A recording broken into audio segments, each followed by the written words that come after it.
Bismillahirrahmanirrahim. Assalamualaikum warahmatullahi wabarakatuh. Yang terhormat Bapak Wagiran dan Ibu Debi Nuryawati Naryatmojo selaku dosen pengampu mata kuliah pengkajian penilaian dan evaluasi pembelajaran bahasa dan sastra. Baiklah, yang saya hormati juga rekan-rekan sekalian yang telah menyimak pemaparan materi kami dengan materi perencanaan evaluasi program. Next.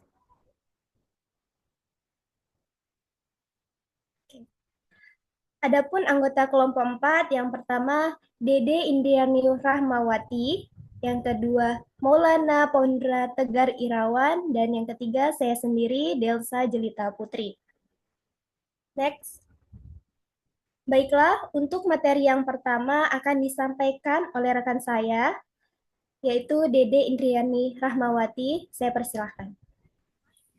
Baik, terima kasih Mbak Delsa. Di sini yang pertama saya akan membahas tentang analisis kebutuhan.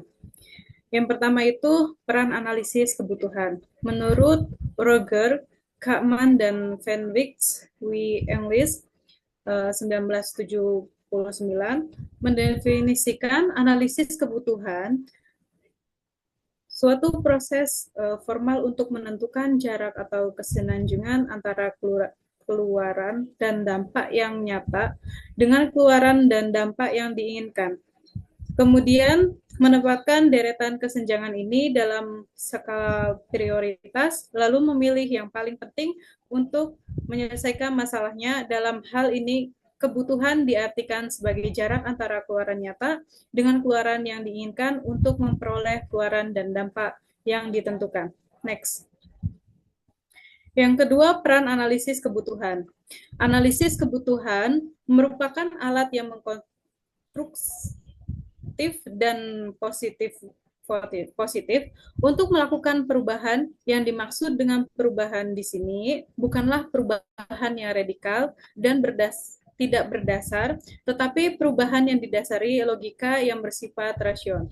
Perubahan fungsional yang dapat memenuhi kebutuhan warga negara, kelompok, dan individu. Perubahan ini menunjukkan upaya formal, sistematis, menentukan dan mendekatkan jarak kesenjangan antara seperti apa yang ada dengan dan bagaimana seharusnya. Next. Yang ketiga itu ada langkah-langkah pelaksanaan analisis kebutuhan. Dalam melalui langkah-langkah tersebut, sebenarnya pelaku tidak mungkin melepaskan diri dari pekerjaan mengukur dan menilai sesuatu. Nah, seperti yang dijelaskan oleh Anderson, ada dua langkah-langkah pelaksanaan analisis kebutuhan. Yang pertama itu ada penilaian secara subjektif. Penilaian secara subjektif tersendiri itu dibagi menjadi 5. Yang pertama, mendefinisi lingkup tujuan-tujuan penting dalam program yang akan dievaluasi. Yang kedua, menentukan indikator dan cara pengukuran tujuan-tujuan. Yang ketiga, menyusun kriteria standar. Yang keempat, menyusun alat pengukuran untuk tiap-tiap indikator. Yang kelima, membandingkan kondisi yang diperoleh dengan kriteria. Selanjutnya ada penilaian kebutuhan secara subjektif. Penilaian kebutuhan secara subjektif itu dibagi menjadi 4 langkah ya.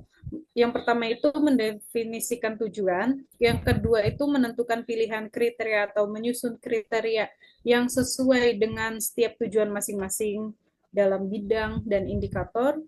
Dalam langkah ini, evaluator perlu mengumpulkan banyak bukti formal yang akan digunakan untuk dasar pertimbangan kebutuhan. Yang ketiga, menyusun skala bertingkat yang digunakan untuk mempertimbangkan tingkat penampilan indikator. Yang terakhir, jika sudah selesai membuat skalanya, kumpulkan semua calon evaluator untuk bersama-sama menentukan urutan kebutuhan dan skala prioritas jika kebetulan terdapat dua kebutuhan yang sejajar, diperlukan lagi kesempatan untuk menentukan mana kebutuhan yang lebih mendesak atau diprioritaskan dalam penyelesaiannya. Sekian dari saya kembalikan ke moderator.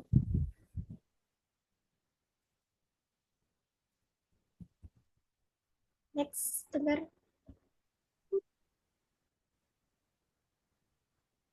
Terus yang berikut ada menyusun proposal evaluasi program.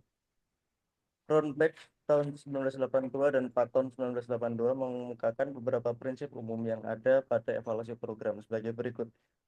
A. Evaluasi program adalah suatu seni.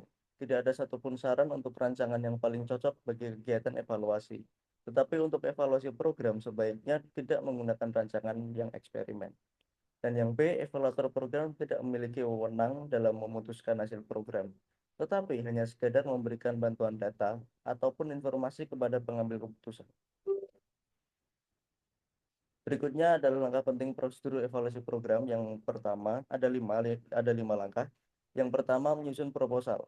Proposal adalah sebuah rencana kerja yang menggambarkan semua kegiatan yang akan dilakukan dalam pelaksanaan evaluasi program. Dan yang kedua, menyusun alat pengumpul data atau instrumen. Instrumen merupakan alat yang berguna untuk mengumpulkan data-data yang didapatkan dari responden, contohnya panduan wawancara. Dan yang ketiga, mengumpulkan data. Mengumpulkan data berguna untuk mengelompokkan data-data yang telah diambil. Dan yang keempat, ada menganalisis data. Menganalisis data bertujuan untuk menyaring data. Data mana yang akan digunakan dalam penelitian dan mana yang tidak digunakan dalam penelitian. Dan yang kelima, mengambil kesimpulan dan merumuskan rekomendasi. Kesimpulan diambil setelah dianalisis dan didapatkan rekomendasi untuk permasalahan yang sedang dikaji. Yang berikutnya ada cara menyusun bagian pendahuluan. Ada 4. Yang pertama A.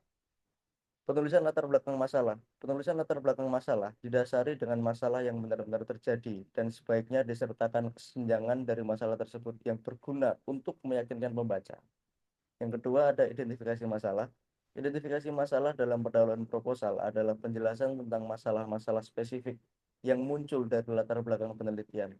Tujuannya adalah memperjelas fokus permasalahan yang akan diteliti agar tidak terlalu umum atau melebar.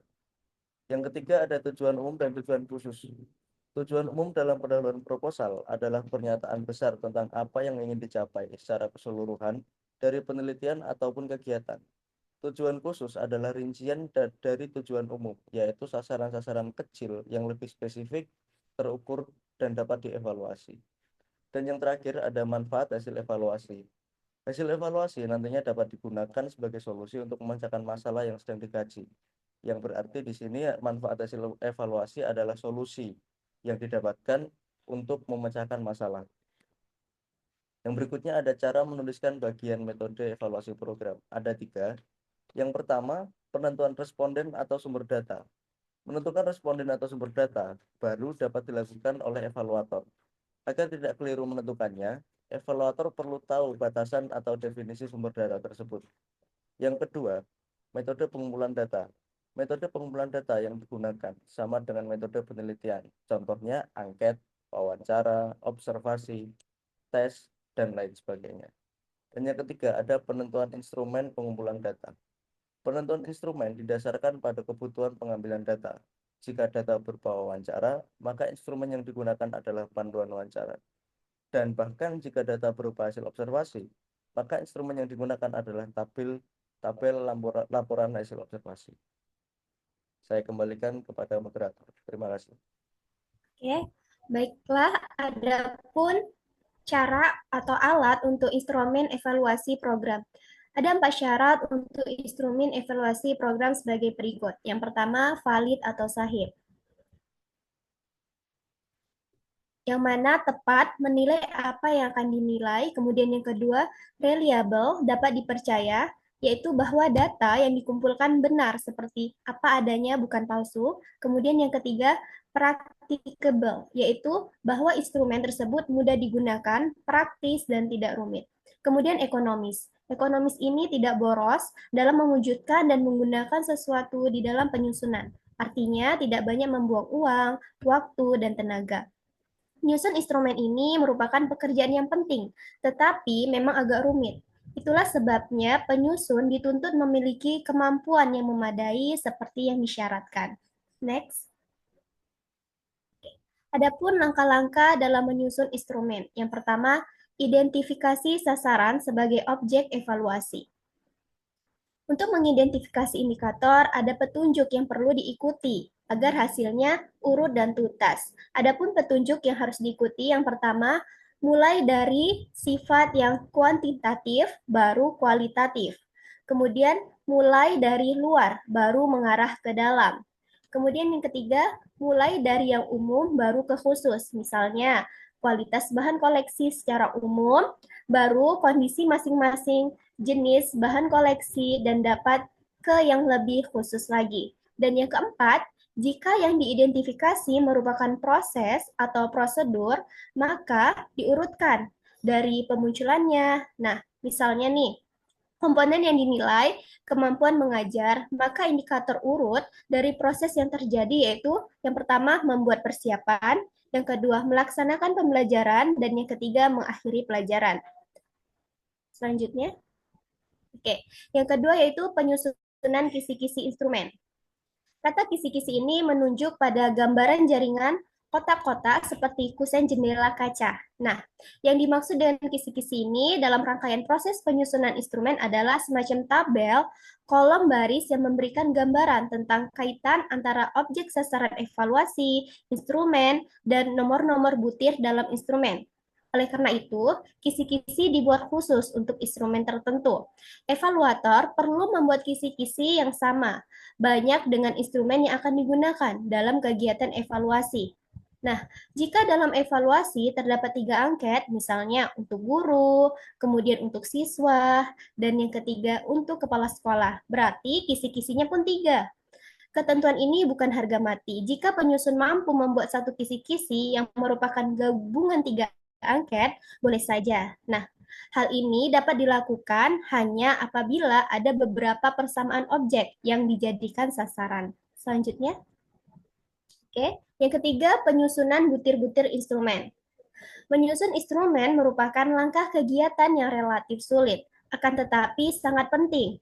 Berkenaan dengan penyusunan panduan dokumentasi dan pedoman wawancara, sudah disinggung sedikit dalam uraian yang di atas, yang sebelumnya sudah diuraikan oleh rekan-rekan saya, dan hal yang banyak dikeluhkan dalam penyusunan instrumen ini oleh peneliti dan evaluator program pemula adalah cara membuat angket. Kesalahan yang umum adalah terdapat penyimpangan pertanyaan dari indikator yang akan dievaluasi. Untuk menghindari hal ini, penyusun instrumen perlu mencoba menjawab sendiri pertanyaan atau semua pertanyaan yang telah mereka ajukan. Nah, jika jawabannya tidak pas atau melenceng dari maksud pertanyaan, berarti butir tersebut rumusan masalahnya salah. Selanjutnya, oke. Baiklah, dapat disimpulkan bahwa dengan perencanaan yang matang, evaluasi program tidak hanya menjadi alat pengukuran, tetapi juga sarana pembelajaran dan peningkatan kualitas program secara berkelanjutan. Untuk itu, sekian presentasi dari kelompok 4 mengenai perencanaan evaluasi program. Semoga dapat bermanfaat dan memberi wawasan kepada rekan-rekan sekalian. Apabila ada saran atau pertanyaan, silahkan. Kami membuka respon kolom komentar yang ada di bawah ini. Dan sekian presentasi dari kelompok 4 dan kami akhiri. Assalamualaikum warahmatullahi wabarakatuh. Waalaikumsalam warahmatullahi wabarakatuh. Terima kasih. Udah. Don. Alhamdulillah.